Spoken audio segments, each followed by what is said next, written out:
Halo, Assalamualaikum warahmatullahi wabarakatuh. Perkenalkan, nama saya Disha Nurul Iza dengan Standbook 092-2021-0092. Pada kesempatan kali ini, saya akan memaparkan materi mengenai kromatografi.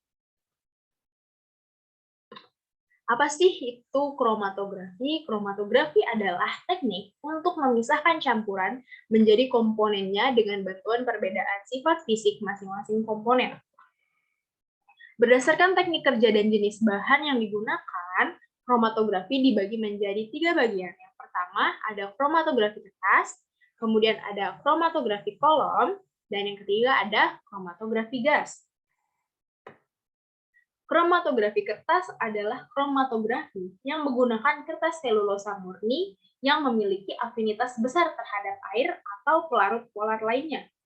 Kromatografi kertas digunakan untuk memisahkan campuran dari substansinya menjadi komponen-komponen penyusun campuran tersebut. Bagaimana prinsip kerjanya? Pelarut akan bergerak lambat pada kertas, lalu komponen-komponen akan bergerak pada laju yang berbeda, dan campuran dipisahkan berdasarkan pada perbedaan bercak warna. Berikut adalah cara kerjanya. Bahan yang digunakan adalah kertas Batman nomor 1. Lalu sampel diteteskan pada garis dasar kromatografi kertas. Kertas digunakan pada wadah yang berisi pelarut dan terjenuhkan oleh uap pelarut. Penjenuhan udara dengan uap menghentikan penguapan pelarut sama halnya dengan pergerakan pelarut kertas. Nah, di sini dapat kita lihat ilustrasi mengenai kromatografi kertas. Dapat dilihat di sini sampel diteteskan pertama kalinya, lalu bila dikenai dengan penguapan pelarut, dia akan terpisah menjadi 3 bagian berdasarkan dengan laju dari setiap komponennya. Kemudian yang kedua adalah kromatografi kolom.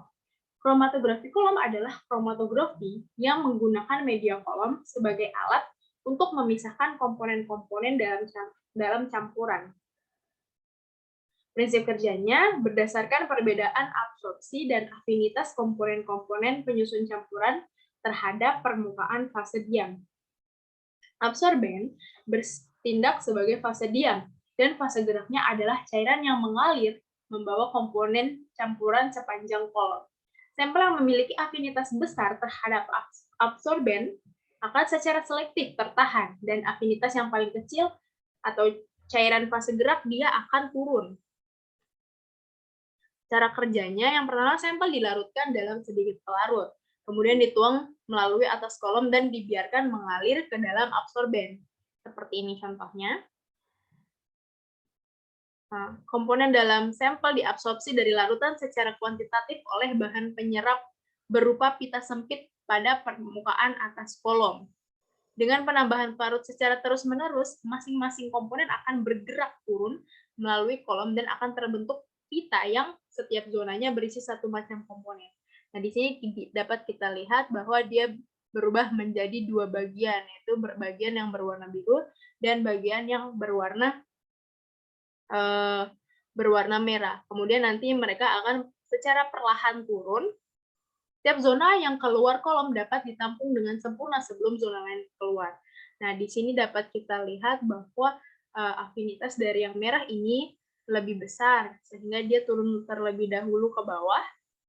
Kemudian dia sebelum yang birunya ini ikut keluar juga, yang merahnya ini akan tertampung, kemudian yang birunya akan tertampung di wadah yang lainnya.